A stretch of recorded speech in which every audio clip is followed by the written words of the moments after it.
Paano mo nagawa sa amin to? Paano mo nagawa sa amin lahat ng ito? Ha?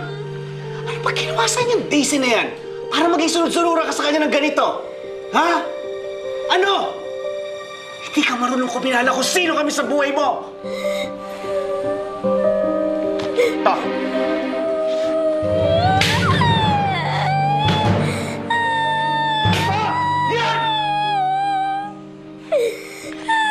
Lisa, hindi na to katwiran ng isang batang nagsiselos. Hindi na to katwiran ng isang batang niloko o nagkaroon ng kahati sa pagmamahal namin ang rason mo. You're evil. Masakit to para sabihin ng isang ina sa kanyang anak.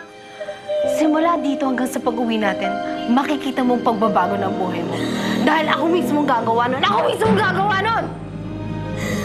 Chris, bumalik ka na doon kay Hiner. At ako nang bahala sa batang to. At walang aawat sa akin sa gagawin ko sa'yo. Halika na!